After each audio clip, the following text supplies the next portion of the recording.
9리로 증가했고 타율 대비 장타율이 2015년에 1할 7푼 3리에서 2할 5푼 8리로 늘게 됩니다. 2016년 강정호 선수는 103경기에서 21홈런을 기록함으로써 아시아 내야수 최초로 20홈런을 달성합니다. 그리고 9이닝당 레인지 팩터는 내셔널리그 3루수 중 놀란 아레나도에 이어 2위였습니다. 강정호 선수는 왜 강속구에 강했던 걸까요? 제가 물어본 현장 출신 전문가들은 게스히팅을 그 비결로 들었습니다. 강속구는 구종 예측이 들어가야 때려낼 수 있는 공인데 강정호의 구종 예측이 대단히 뛰어나다라는 거죠. 특히 송지만 기아 타이거즈 코치는 예측 타격을 할 경우 예측과 벗어나게 되면 멘붕에 빠질 수 있는데 강정호는 예측이 빗나간 후 빠르게 수정하고 재설정하는 능력이 탁월하다는 말을 하기도 했습니다. 바로 그것이 2017년과 2018년 거의 2시즌을 날린 강정호가 감을 찾는데 더 어려워했던 이유가 아닌가 싶습니다. 2019년 강정호 선수는 스프링캠프에서 7개의 홈런을 때려내 스프링캠프 통합 홈런왕에 오르는데요. 하지만 그때 최희섭 코치는 폼이 무너져 있다면서 걱정을 많이 하고 있었습니다. 2년 만에 돌아온 강정호로서는 아무래도 어필을 해야 된다는 부담감이 있었고 그걸 홈런으로 해결하려고 했던 게 아닌가 싶습니다. 객관적으로 강정호 선수의 상황은 대단히 좋지 않습니다. 2017년을 통째로 쉬었고 2018년 마이너리그 71타석과 메이저리그 6타석이 전부였으며 작년에는 타율 1할 6푼 9리를 기록한 만 33세 타자이기 때문입니다. 강정호는 댈러스에서 추신수 선수와 함께 훈련하면서 새로운 팀을 물색하고 있는 것으로 알려져 있는데요. 메이저리그에서 마지막 성공을 거둔 게 2016년인 만큼 신락 같은 희망이 남아있을 것으로 생각됩니다. 애증의 강정호 선수는 과연 재기에 성공할 수 있을까요? 여러분은 어떻게 생각하시는지 궁금합니다. 이상 김영준의 야구야구 영상으로 만나는 인사이드 MLB였습니다.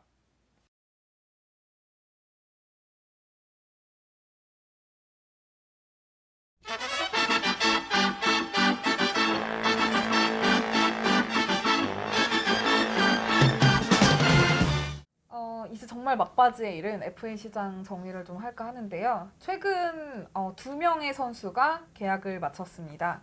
바로 김태균 선수와 오재원 선수인데 이 두 베테랑 선수는 원 소속팀 하나와 두산에 잔류하는 걸로 계약을 마무리를 지었고 이제 남아있는 선수는 손승락, 고효준, 오주원 이 세 선수입니다. 현재 저 28일 오후 기준으로 네.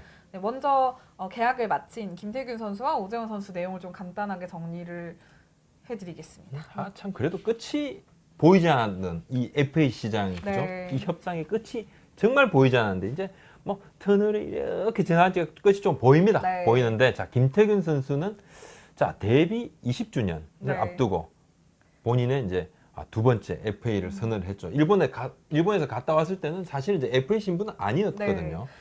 근데 저도 좀 깜짝 놀랐어요. 1년 계약을 했더라고요. 그렇죠. 네. 설 연휴 직전이었어요. 네. 그날 제가 기억이 나는데 저희 이제 부원들하고 같이 차명수 네. 단장의 모친상 때문에 이제 거기에 문상을 갔었습니다. 네. 문상을 가서 야구인들이 많이 이제 좀 모여있는 상황인데 그 이동 과정 중에 이제 발표가 났어요. 네. 발표가 났는데 오후에 발표했죠. 8시쯤에. 근데 1년입니다. 계약금 5억에 연봉 5억 원.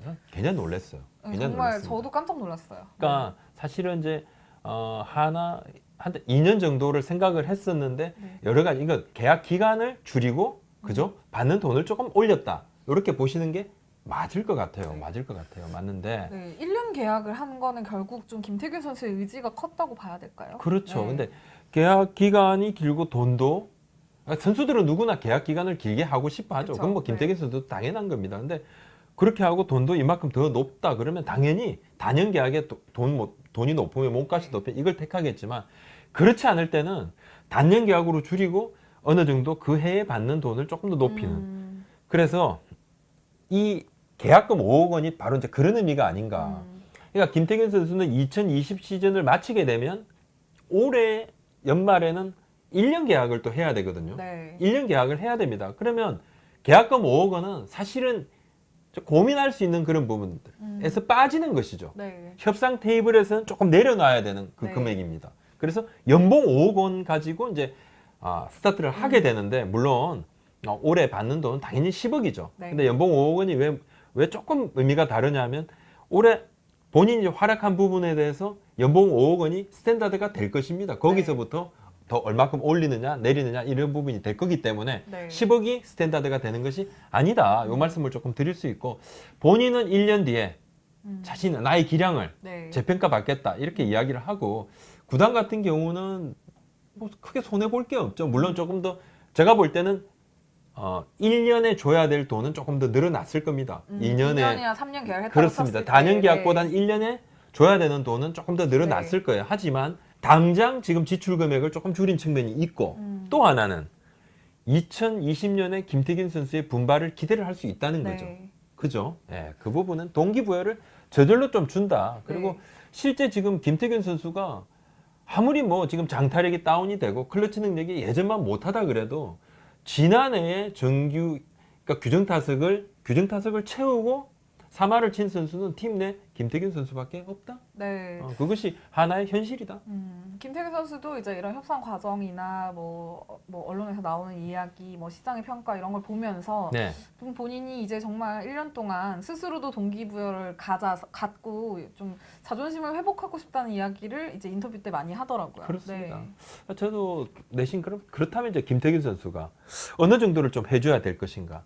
물론 3할은 뭐 되찾고 싶어 하지 않을까. 적어도 4할 때 후반의 장타율도 좀 염두에 두지 않을까 이렇게 생각을 해봅니다. 네. 뭐 지인한테는 그렇게 뭐 사석에서는 그런 어떤 본인의 발행 같은 것도 좀 내심 이야기를 했다고도 제가 좀 전해 들었습니다. 네. 네. 확실히 좀 김태균 선수 계약도 그렇고 뭐 안치홍 선수 계약도 네. 그렇고 이번 FA 시장에서는 좀 독특한, 그러니까 좀 새로운 유형의 좀 계약 형태들이 많이 나오는 것 같아요. 그렇죠. 네. 선수들은 이제 안정적으로 돈을 받을 수 없으니까 조금 더 모험을 하더라도 네.